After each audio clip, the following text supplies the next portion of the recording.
It is your voice and your future. After listening to the Vice President talk about Indigenous Day and reminding us of what Europeans brought to this country, what they did to the indigenous people, the Native Americans, and then listening to former President Barack Obama scold men who happen to be black because there's this perception that they're not falling in line the way they did when he ran for president to support the vice president. Let me just remind our nation that racism and sexism endure. Think of the Unite the Right white supremacist neo-Nazi rally in Charlottesville, Virginia. But sometimes unexpected voices fan the flames. As the civil rights movement gathered steam, colorblindness was the end game. Ballots could not identify candidates by race. Employers could not ask for the racial identities of applicants. As success approached, the Democratic Party was terrified of losing a wedge issue. A greater percentage of Republicans in Congress voted for the landmark 1964 Civil Rights Act than Democrats, if I must remind you. Democrats thus changed the game from colorblindness to racial or gender preferences for non-victims of discrimination, even as the United States Supreme Court embraced colorblindness as a constitutional imperative. The Democratic Party continued marching in an opposite direction. Former President Barack Obama had a campaign rally endorsing Kamala Harris, amplified. My understanding, based on reports I'm getting from campaigns and communities, is that we have not yet seen the same kinds of energy and turnout in all quarters of our neighborhoods and communities as we saw when I was running. He added that it seems to be more pronounced with the brothers, he continued. And you're thinking about sitting out? Part of it makes me think, and I'm speaking to men directly, part of it makes me think that, well, you just aren't feeling the idea of having a woman as president, and you're coming up with other alternatives and other reasons for that. End quote by the former president. American leadership is plunging because Democrats have abandoned meritocracy for tribalism. The Securities and Exchange Commission requires that all publicly traded companies include at least one female, one minority, and one LGBTQ individual on their board, or provide justification for non-compliance. The SEC, however, would never think for requiring diversity of all black, all female, or all LGBTQ boards. Isn't racism or sexism by any other name is as reprehensible as it was in the past and the present and would be in the future? Joining us is Sam Faddis, senior editor and magazine, Bruce Fein, lawyer, philosopher, and Robert Hillard Patillo II, civil rights attorney, radio host. Your thoughts, Mr. Fein? Well, you want me to amplify on what you stated, just a reinforcement that we've turned into a tribalistic culture. And it's truly a tragedy. I lived in the center of the civil rights movement where even the likes of Thurgood Marshall were arguing before the Supreme Court, we need to get rid of a color as being relevant to anything. And he led a Supreme Court case called Anderson Martin, 1964. You can't include the race of a candidate on a ballot. Now that seems all that matters. When I came to Washington, it was illegal to identify your race on an application for employment. That's all out the window. So it's quite unfortunate. We need to get back. I think we're being moved in that direction by the U.S. Supreme Court. Slowly, it doesn't happen overnight, and that's the way we have to go. Now, I want to underscore, nothing about colorblindness suggests that if you can prove that there's racism and sexism that's handicapped you, you're entitled to a remedy, to be put back in the position that you would have without the discrimination. But what we're talking about is the tribalism. Is no, it doesn't mean you have to prove any kind of discrimination. Just because you're a member of a group, you get a particular status. That's contrary to our understanding that liberty is our glory, and it's based upon individual rights, not group rights.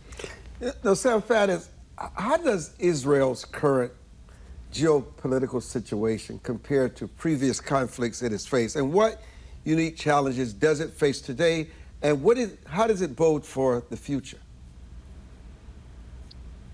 Well, look, I think at the center of the situation in regard to Israel and its security and its future is the fact that it is currently dealing with an administration which is hostile to it. I mean, there are some limits to how far the Biden-Harris administration will go in terms of openly telegraphing that.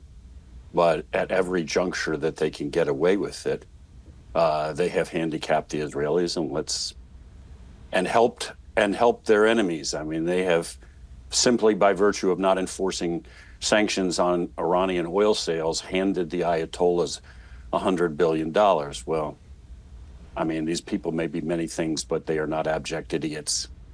They understood that when you gave the Ayatollahs $100 billion, that was going to buy a lot of drones and rockets and missiles and embolden Hamas, Hezbollah, the Houthis, and all the rest of them. So things are escalating rapidly in the Middle East, and sort of the guardrails are off on this. And as I've said, I think to you before, looming in the background but not discussed very much is, do the Iranians have nuclear weapons, and or are the Iranians about to have nuclear weapons, which will transport this entire situation to a completely different level. Robert Patillo, what are your thoughts on President Biden sending ballistic missiles to the region with 1,000 troops to operate the ballistic missiles? Is this an escalation? And also, from a legal and philosophical perspective, Robert, how do you interpret Israel's right to self-defense in the context of international law and its ongoing struggles? And while Sam Faddis says that America is not really the forceful ally that she should be, you cannot ignore the fact these ballistic missiles and 1,000 troops going to man it. You just cannot ignore that support. What we've seen is that President Biden has been the most supportive president to Israel of any president in American history. Quite frankly, part of the reason Joe Biden is no longer the nominee of the Democratic Party is because he's been the most supportive president of Israel of any president in U.S. history. He was the first president to stand in Jerusalem with the prime minister during wartime to reaffirm America's support for Israel. I remind people that it was the Republican House of Representatives that held up the much-needed financial and military aid to Israel for 6 months because they were having a little petty fight within their own caucus, which handicapped the ability of Israel to execute their war against Hamas. What we're seeing is President Biden not escalating, but reinforcing the deterrence to Iran to potentially strike parts of Israel as they have stated they would be previously. We've seen the Iron Dome work amazing. We've seen the U.S. countermeasures work amazing in defending Israel, and this is more deterrence to Iran to make sure that they understand that any direct attack against Israel will be considered an attack on the United States of America, and we will respond in kind. And I think President Biden's military interventions in both Israel and Ukraine, future generations will understand fully how he protected the world from descending into World War III. Bruce Fein, talk about Iran, Russia, China, Hezbollah, and the fact that it seems as though Arab states remain very quiet about this conflict. Yeah. I must interject, at least with regard to Iran. Now, obviously, every country has a right to self-defense, but Iran did not shoot the missiles at the United States. In 2007, when Joe Biden was running for the Democratic nomination to president, he said that if George W. Bush, the president, attacked Iran without a congressional declaration of war, he would lead the charge to impeach and remove him from office, because only Congress could authorize such an attack. That was in 2007, Joe Biden. Now he's not consulted Congress. He talks with Netanyahu in Israel. But this is our own Congress with the authority to initiate war. He deploys 1,000 troops now over to Israel with a ballistic missile defense. And I remind all the audience, the members of Congress, they say the same Pledge of Allegiance, they have the same, sing the same national anthem, they have the same loyalty to the United States. If the president needs and he believes that we need to be supporting Israel on that score, then he needs to go to Congress and get a declaration of war. And think of the precedent that means. It means that the president any time can unilaterally decide we'll defend any country in the world that I decide on my own I want to defend. It may be a good idea, but maybe you make flaws from time to time. We saw what President Obama thought in Libya. He said, well, we think we needed to go defend our friends who are opposed to Colonel Gaddafi, and got rid of him, and now it's turned into a complete wilderness with all of his conventional arms spewed all throughout the Middle East, and it's turned into a failed state with immigrants crossing the Mediterranean Sea, dying. You have slavery, you have human trafficking and everything else. And that's very dangerous in my judgment. And you pointed out, Armstrong, the other conflicts we have is the president can decide on his own whether he wants to go attack China over Taiwan or the South China Sea. These are huge issues. We need a deliberative process. We don't have any deliberative process anymore. There are no hearings. There's nothing. No Fulbright hearings anymore. And it's very dangerous. Now, what does it mean? Obviously, we have many enemies, and we need to engage in self-defense if we're attacked or we're threatened. But I don't believe we need a 6,000-mile perimeter. We need invincible self-defense. And if necessary, we need Congress to, if they have to, and they believe it's appropriate, to declare war. But we should not inflate fleas to us into elephants. In my judgment, still today, the United States is probably the strongest and safest country from any existential threat in the history of the world. Doesn't mean we leave down our guard, but listen, we can survive even if much of the world is in chaos, in an upheaval. We can't solve everything. This is your voice, your future, and those voices are speaking loudly tonight. I'm Armstrong Williams, and we'll be back.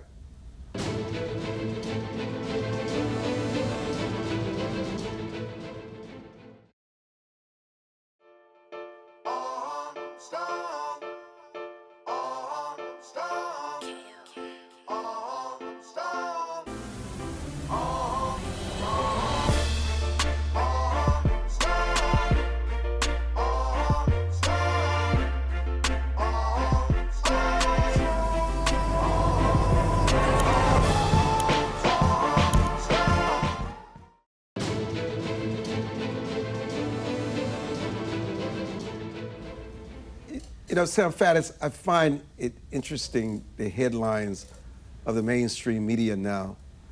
Donald Trump's anti-immigrant, domestic enemy rhetoric is ramping up. And yet, if you look at any internal pollings, our open border and the immigrant issue is top priority for many Americans. Is he ramping it up, further dividing the country, or is he only espousing exactly the sentiment of many Americans?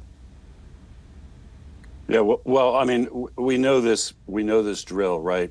Which is you create a straw man and then you knock it down. So Trump is anti-immigrant. Trump has never said anything that makes him anti-immigrant. What he is anti-lawbreakers.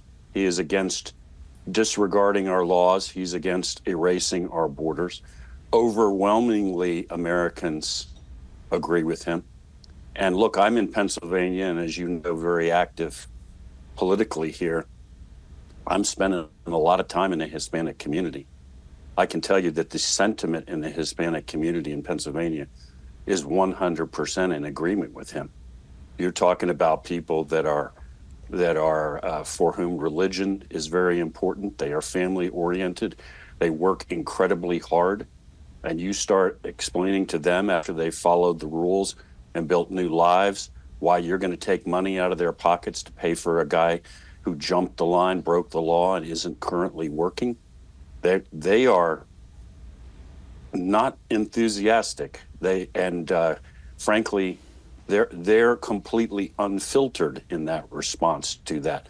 They have no sympathy. So this idea that we got to be tribalized and painted into, put into all these little categories.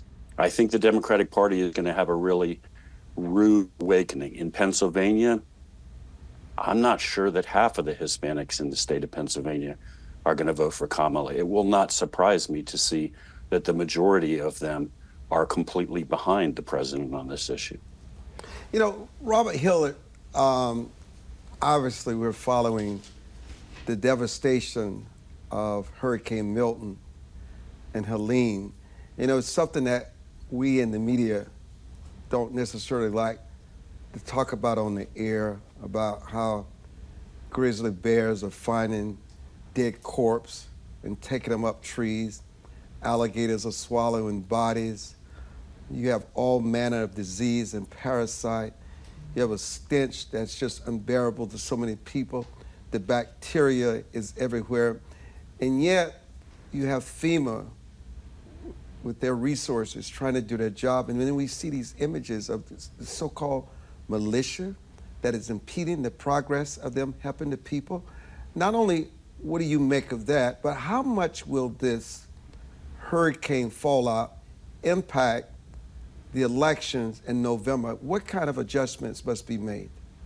Well, I'm going to take your questions in order. I think at the beginning, we just took a truckload of supplies down to South Carolina, North Carolina, Augusta, Georgia last week with our nonprofit. We really encourage everyone to reach out to local communities. There's still a massive amount of need, massive amount of devastation in both areas. But I think what we're seeing is this metastasization of disinformation online, where people are now being told that the federal government is keeping out people from trying to help and stopping you from flying drones because they want to take the lithium deposits in Western North Carolina as part of their electric car agenda being financed by George Soros. That is a real conspiracy that is online right now. When you have actual members of Congress saying that the Democrats and the Jews are controlling the weather with machines, and that's why we're seeing this level of devastation, that is not helpful. And when people are saying that the vice president stole, like they were robbing a bank, funds from FEMA in order to provide housing for illegal immigrants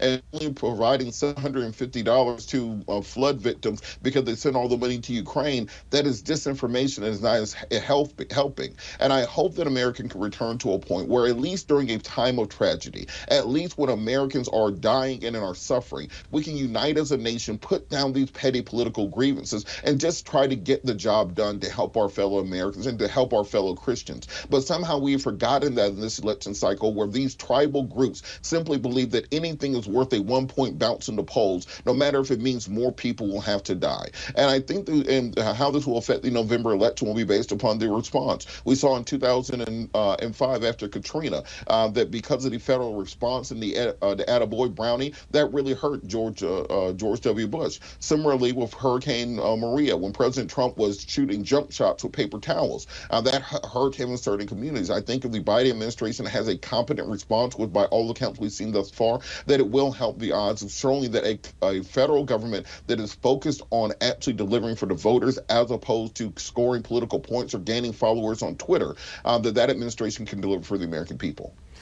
So let me turn to the elections. The vice president just had little time since the president decided to step aside. It's really incredible, actually.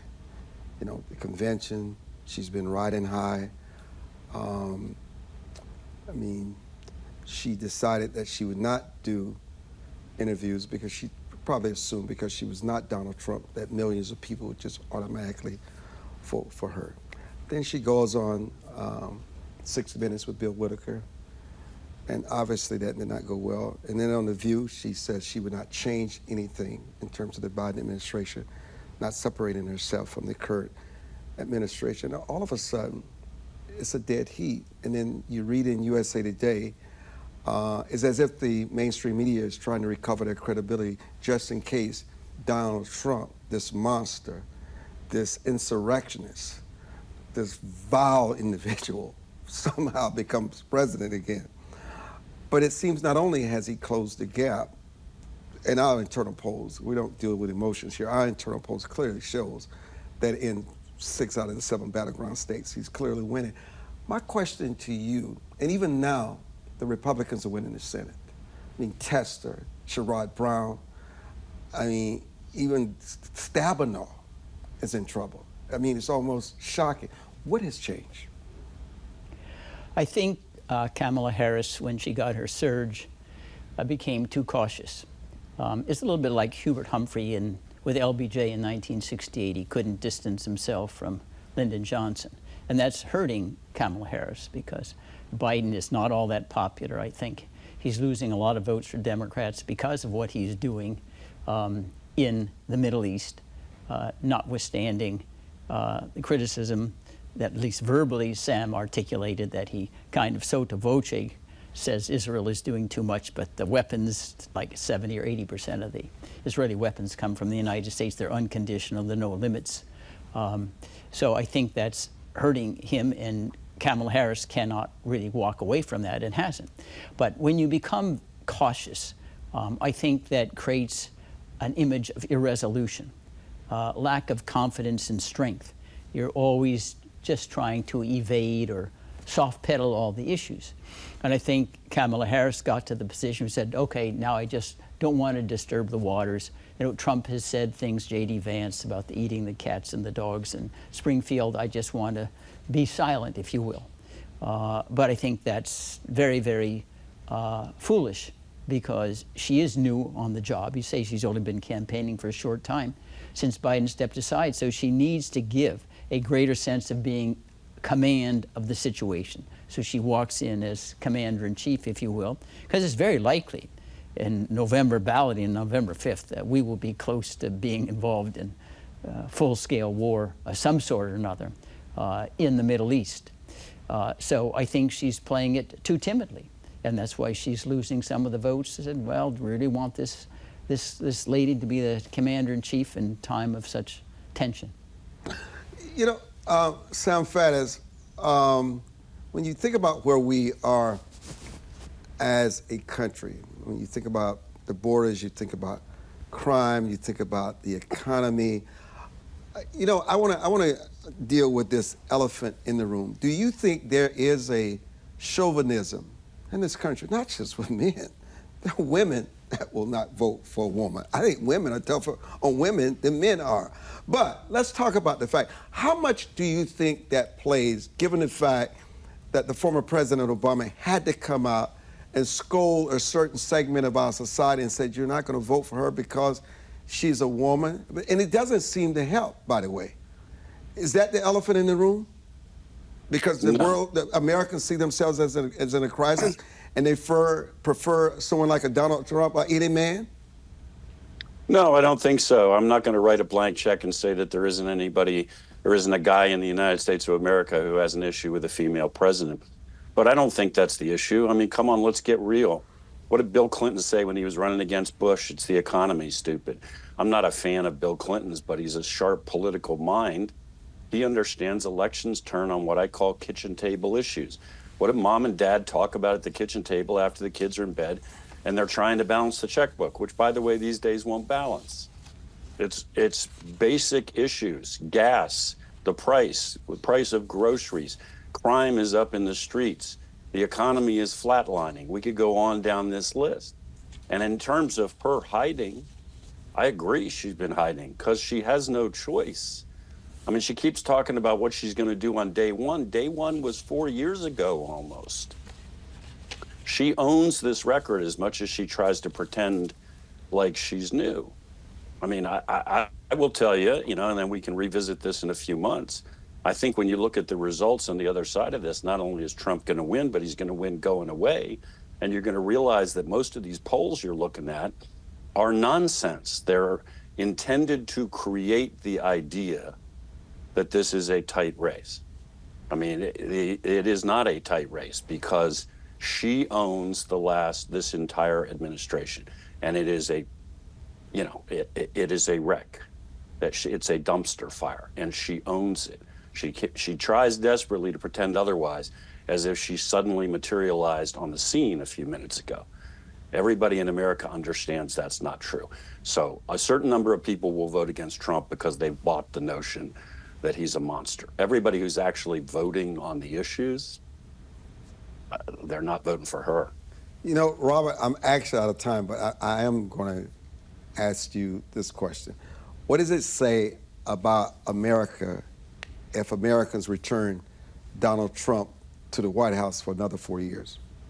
It means we've lost our grip on objective reality to the economic point that was just made. And we're looking at 2.4% inflation. We're looking at gas prices around $2.50 nationally. We're looking at unemployment under 4% for the longest stretch since the end of the Civil War. Wall Street said its 37th all-time high during this administration. And yet and still we have Republicans who will say that the economy is going poorly. We can talk about the last 25 years where Republicans have blocked immigration bill after immigration bill, and then they will say immigration is an issue right now in this election. We've lost this grip on this shared reality of having objective facts that exist, and we live in a place where verisimilitudes overtake veracity, then I think we have to rethink the way that our body politic is organized and find out a better way to communicate what our government is doing to the average voter, so that folks who think that the weather is controlled by them with magical machines in the sky won't be representing people in Congress.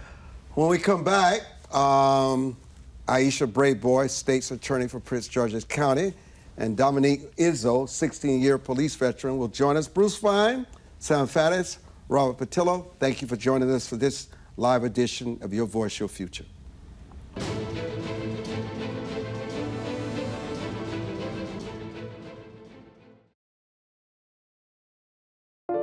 It is easier to build up strong children than to try and repair broken men.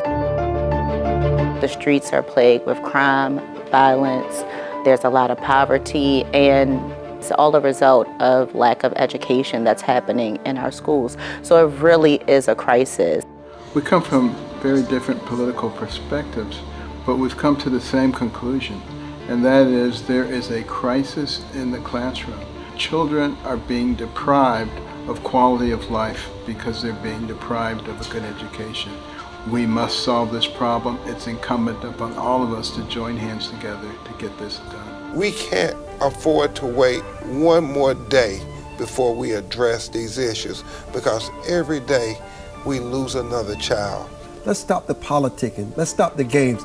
Let's really do something to give these kids a real chance at life and being a part of that American dream. We need accountability for funding. Many of the districts where you're seeing very low test scores, students graduating with very low literacy and math comprehension rates, they are receiving a lot of funding. So where is the money going where our kids aren't being adequately educated? If you believe every child is deserving of a quality education, please go to educationjusticefoundation.com.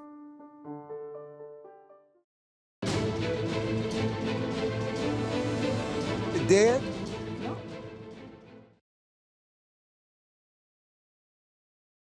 And welcome back to, oh, she walked right in front of this set. It's great. Dominick Izzo, my brother, welcome back to the broadcast, and thank you so much for joining us. Great to see you, Armstrong. So, Dominick, how much will law enforcement play into this election? And what's going on in terms of crime, and they're lowering the fact that you can loot and steal as long as you steal under $1,000. How much is law enforcement playing into this election? As much as their handlers are telling them to. Don't forget that law enforcement is at the mercy of department policy, their command staff, the mayors, the state's attorney who does or state's attorney or district attorney who does or does not prosecute whenever they make arrests. So law enforcement, the street cops are always going to be the pawns that are in the middle of everything. They're just doing what they're told and following their orders. It all goes up the hill. I'd be more worried about the judges and the defense attorneys, the state-appointed defense attorneys, and the prosecutors doing their job for once. Let me ask you, how serious do you think domestic terrorism in this country? How concerned do we need to be? It depends on your point of view. Now, I'm pro-law enforcement. 100% pro law enforcement. I've seen over the years the quality of candidate that cops come on the streets is so ridiculously substandard. You have men and women out there who don't even know what the First Amendment is, don't know what the Fourth Amendment is. Hiring practices is so far gone. I have a very unpopular view that when you come down to domestic terrorism, you can even look at law enforcement. During the lockdowns, how many law enforcement were just out there to keep their paycheck and feed their families and following policies that were out there instead of, instead of serving we the people, they served we the paycheck, we the policy, and we the politician. As far as domestic terrorists outside of that, it's that thin blue line. I don't think it represents what it used to mean anymore. And I don't think they're out there serving the people. I think that domestic terrorism really should not bode any issue for the citizens as long as law enforcement remembers where they came from and who they serve. So, I mean, in my view, that's always the first place you're going to have to look. And I don't have a too strong of a future for law enforcement doing their job to preventing any type of domestic terrorism. Ms. Braveboy, thank you so much for joining us for this broadcast. One of the things that we don't talk a lot about when it comes to this breakdown and lawlessness is this domestic violence, particularly homicides in a place like yours in Prince George's County have been rising, particularly with these familial relationships. How does your office address this alarming trend? And even though you take these immediate actions to curb this, what proves to be effective? So with family violence and domestic violence, let's start with the term domestic violence. When we think of domestic violence, we automatically think of intimate partner relationships. And we've done a really good job of driving down the homicide rate when it comes to intimate partner relationships. We have seen an over 40% decrease in intimate partner homicides. Where we have seen a rise, especially during and after the pandemic, is family members, other relationships, whether it's siblings, parents and children. Sometimes grandparents are victims of family violence. And so those relationships sometimes are toxic. Individuals are dealing with a lot of issues, mental health, addiction, and arguments, disagreements escalate into violence and sometimes ultimate tragedy. Do you think this trend started because they had to live in such close proximity? I think and other issues just came to the surface? Yeah, I think that was part of it. Also, the pandemic, what we know about the pandemic is that we saw an over 25% increase in anxiety and depression. So the World Health Organization has documented an increase in mental health issues experienced by people. And a lot of it was brought on by a pandemic where people weren't making money like they used to. Some lost their homes. There was social isolation. Those who were used to getting treatment stopped getting in-person treatment for mental health issues. And so that's where we saw an increase in these types of domestic situations that you would normally think of as resulting in homicides or violence. We've had, unfortunately, a case involving a grandmother, 71-year-old Margaret Craig, who was killed.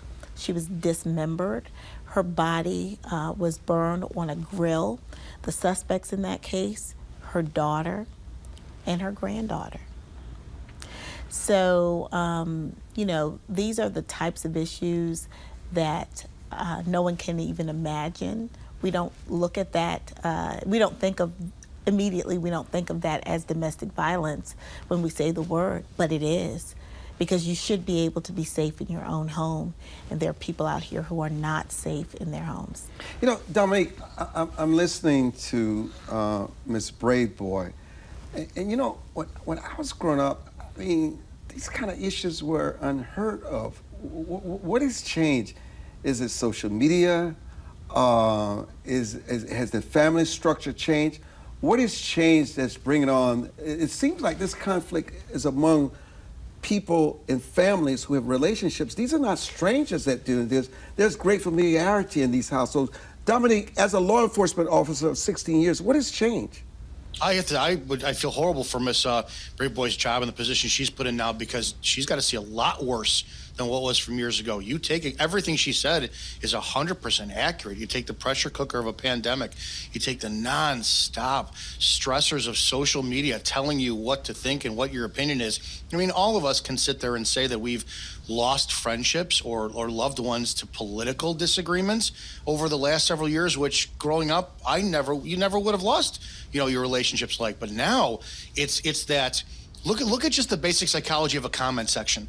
You argue with total strangers to get the last word on a point that makes no difference whatsoever in your life, and you'll never meet that person. I can't imagine what the pressure cooker's like now at home, with an economy the way that it is, people don't valuing their jobs, people not working, and just that petri dish of violence and chaos and a finality that turns out to be absolutely horrible. Everything she said is 100% correct, and I can't imagine how much worse the domestic violence issue has gotten in the last several years. Is it more young people? There are young people. I actually have a case of a teenager who was experiencing mental health issues. His parents tried to get him help. He was on drugs, and he was being very rebellious. He had a great life. I mean, we're talking about an upper middle class household where he had everything that he wanted. But he got with the wrong crowd. Got with the wrong crowd. He started doing marijuana and other drugs, and his personality started to change. His parents tried to discipline him. He gets upset. He shoots and kills his mother, his younger brother, and also turns the gun on his father. Now, luckily, his father survived. And but the trauma he has to live with. But the trauma, and the question for me is, what does justice look like in this case? Because in most cases, I'm dealing with a victim's family who is separate and apart from the defendant's family. In this case, I'm dealing with a father who's the next of kin for his wife and his younger son, and he's also the parent of the perpetrator. And it is very difficult to work through those issues, his feelings as someone who probably felt some responsibility because now his son has committed this very horrible act, but then again, he's missing his wife and his other son. It's just very sad. Let me raise this with you. Yeah. Okay. This is going to sound harsh. Okay. Okay. There are signs that you Yes. cannot save these kids. There are signs that no matter how much you love these kids will kill you. They will harm you. Sometimes you have to make a decision to cut off the arm to save the household. When will parents realize that some of these kids are just monsters? They're evil. Well, And they can't be saved. Well, here's the thing.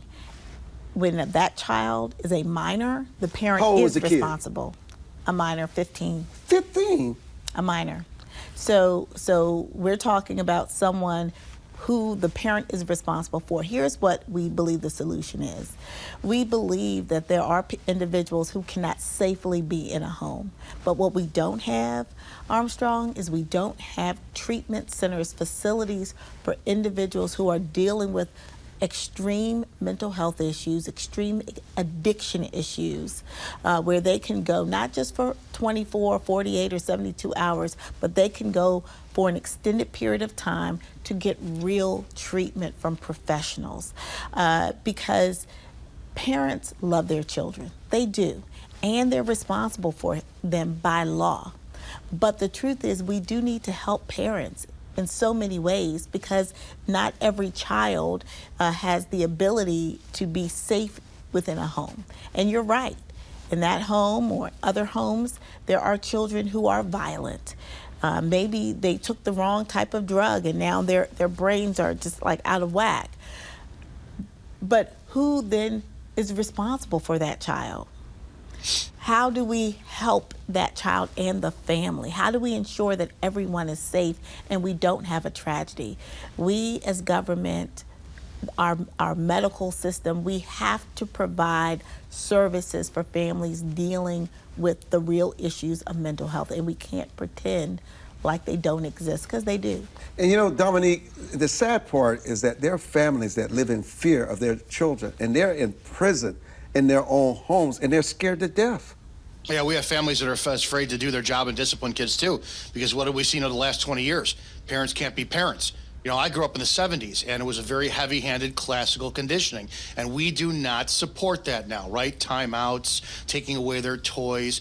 The state got involved, right? DCFS, Department of Child Family Services, where if you went out to dinner and your child acted up and you classically conditioned, physically disciplined your child, the table next to you could call 911 and you could find yourself in jail. So what would happen from there is we would get calls. You know, domestic, child out of control, show up in the house, and what do you have? You have 14-year-old swearing at the parents, out of control at the parents, and the parents expecting us to do something about it. This is a bad epidemic, because parents do not know. They don't know how to wind up it is training. It's classically conditioning your child. Sometimes that heavy hand is love in the worst perceived way, but we claim it's child abuse. And then what you have is it goes all the way to the street, to where you get the bloodthirsty mob watching cops beat the crap out of suspects on the street because they never got it at home. So now you expect your law enforcement to dish out the punishment when that's not their job. This was a massive problem at least 20 years ago, starting when the state got involved with telling parents when and how they could or couldn't discipline their children at home.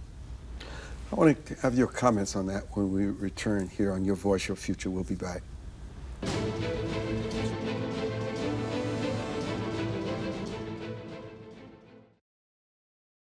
As a home buyer, you need a lender who cares about your home ownership dreams.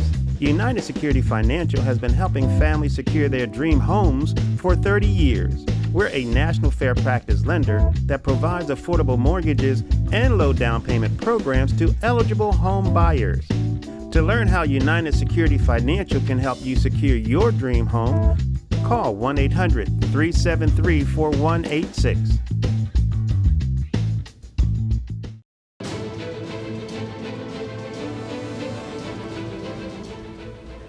So what about Dominique's perspective that things changed 20 years ago when the state got involved and sort of became the arbiter of how parents could discipline their children?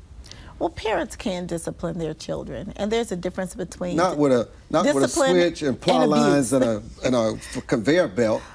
Well, they can't leave bruises on them like my parents did. What you cannot do is abuse your children, right? But you can discipline your children. Yes. And I do think that children have different influences nowadays that they didn't have 20 years ago. I mean, the internet wasn't even really a thing back then. Social media, the access they have now, unfortunately, to weapons, to drugs, it was a different day.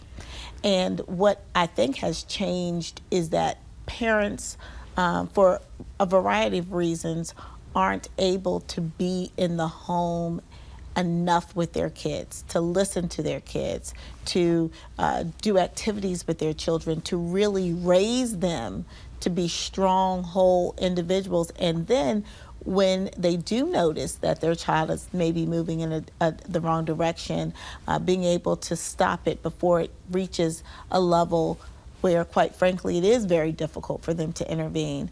I think the time that parents spend with children is invaluable. I always say that parents are the superheroes for our children. If the parents are involved, children are much more likely not to get into trouble, to be successful.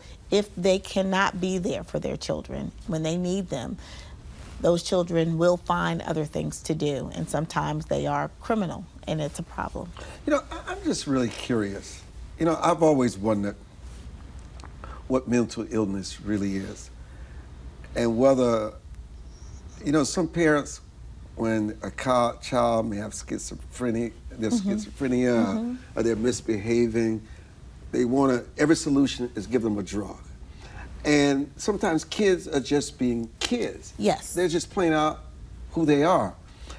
And drugs cannot solve everything. I don't disagree with you on that. And there's a point where therapy helps, but what formula have you seen in your experience that really places that child, not just on a path to recovery, but where he does not become abusive to his parents, problematic for his parents, what really works? Talking to your kids. Mm-hmm. I can tell you I've gone into several different high schools, and the number one thing that they want is someone to listen to them. And not listen to tell them what they're doing is wrong or what they're thinking is wrong. They want someone who just cares, who will hear them out. And our kids are dealing with a lot. They are dealing with depression. They are dealing with suicidal ideation. That's real.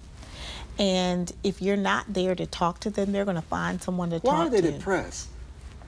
Well, we saw some depression throughout the pandemic. We did see that social isolation. But what are they missing? They don't feel heard. I can only tell you what they've said, right? What they said is that they need to be heard, that they have, some of them dealing with self-esteem issues. They're trying to find themselves. They're stressed. And I didn't understand it myself because, look, I just turned 50, so I grew up in a different era. But I cannot, just because I didn't experience those things as a child, I can't say that what they're experiencing isn't real. And I'm hearing it far too often for it not to be real. And I think that a lot of it does have to do with some of how they're being influenced 24/7. They have these devices attached to them. And some get depressed when people don't respond to their social media posts. I say I don't like you anymore. Or I say I don't like you. I dismiss you. Someone they don't even know. Someone they not even don't real. even know. Right. Dominick, what do you want to add to this? The chemical. I mean, I'm going to be 50 in March, so we're the same age. We didn't grow up like this. And the chemicals, so there needs to be a study done, and I bet you 20 years from now we'll see that these kids who are being poisoned with food, with medication, with the conditioning. Like, I'll give you an example. I have a 5-year-old niece, and she grew up watching that Coco Melon show. And I couldn't understand why it was so addictive until you look and you see, parents need to see every 3 to 5 seconds, that show changes a panel and a scene on beat. You can count it out to keep the kids constantly stuck in and drawn to it. So these kids are being poisoned with the food. They're being poisoned with whatever medication that, you got to quiet them down. So let's take them to the doctor, find out what the meds they need. And then they're being conditioned by whatever's being pumped into their brains by these devices nonstop. We don't have parents that interact with their kids because the parents are on their phones too nonstop. These kids are neglected. They are not disciplined. They're not formatted properly for a functioning society. And by the time they turn 15, think of that hormone level in young males. Testosterone running amok, identity crisis. They're not a man, they're not a boy, they don't know where they belong. They need somebody to be heard. But then if you look into society as young men, we're taught that no, your feelings don't matter. You don't need to be heard. You need to stifle all that. It's a very, very, very conflicting time for all these kids, and they don't have outlets for it. And they don't have people who properly understand it yet. Because our generation, it's not something we even know about, and we're trying to learn in the process how to deal with them. I'm going to tell you this story. Going to church on Sunday and seeing, and I couldn't figure out what it was, seeing all these kids with headsets on and their iPads. And, I finally asked someone, what? It's the only way the kids can behave. Yeah. They don't pitch a tantrum, is they've got to bring these kids, not to hear the word of God, but sitting on some iPad because their parents cannot discipline these kids to the point where they have to give in to their tantrums in the church. And it's a problem. And so what the kid is hearing is whatever the kid wants to hear, right? Right. As opposed to the lessons that the parent should be teaching them in order for them to grow up and to be strong adults. And that is the biggest problem that I have seen. The biggest problem I've seen is not enough conversation. Unintentional, in so many ways, neglect. I call it unintentional neglect because I don't think any parent intends to neglect their child. But if they're on the phone, as you said, if they're working and they're working long hours, and then when they come home, they're on their devices, the child's on their devices. Where is that human interaction? Where do you, when does the parent actually parent the child? The device cannot parent the child. And oftentimes parents are using those devices. And again, I think a lot of times it's because the parent is stressed out too. The parent's dealing with a lot as well. And it's very difficult because some of our children, they're a little, headstrong. And it's sometimes difficult to control them. And so the parent says, you know what, well, just Cave whatever. in. Yeah, they cave in. And we can't do it. We cannot do it. Because our kids need us. They absolutely do. And they need that human interaction. Dominick, from your experience, what are some of the most common challenges that police officers face when responding to these domestic violence calls? And it seems like, because police officers tell me all the time, the most dangerous place for law enforcement is a domestic violence dispute that they walk into. It is. You know your home better than somebody else does, especially stranger. Tensions are always arise. It's a he said, she said. I will sadly say this. You do have a lot of women who manipulate the situation and know all they have to do is call 911 and get their boyfriends or husbands removed. And then when it comes to the children, one of the most challenging things that you now have with law enforcement is the following of commands. I was an FTO, a field training officer, and in the class that I took to become a field training officer, the lieutenant told us, grown adults, that the new recruits that were coming in, get it out of your vocabulary, meaning us, because I said so. That was no longer an acceptable phrase to use, even in an emergency, because the new younger recruits coming in were going to question you nonstop. Well, in law enforcement, there are times we come up, we say, sit down, shut up, and X, Y, and Z. And the kids will challenge cops. And it turns into an escalating, I don't have to listen to you. I don't have to do this. I don't have to do whatever. Because you have parents who, in my opinion, try to relate to their children more. They try to be friends with their children more. And that kid then goes through life thinking that their opinion is more valuable than anyone else. And where do you see that? You see chaos in school. No respect for teachers. Chaos on the street with cops. Chaos on the street with bosses. If a boss says, hey, this is your job, go do X, Y, and Z. Well, I don't have to. Why? So one of the biggest challenging things that we see is the idea that all you have to do is reason and logic and listen to these children. There are times when no means no, and if no is not followed, a physical state change must be done. Hold that point. Your final thoughts in about 30 seconds. Old school parenting is important, and I think if we can help our younger parents with that old school parenting, I think what we'll see is a big difference in how our children show up. And they need to show up and be able to communicate with people, show respect to authority, and respect for themselves and their peers. Listen, I cannot thank all of our guests, Robert Patillo, Sam Faddis, Bruce Fein, Dominick, Izzo, and Ms. Braveboy for joining us. I'm Armstrong Williams. Good night.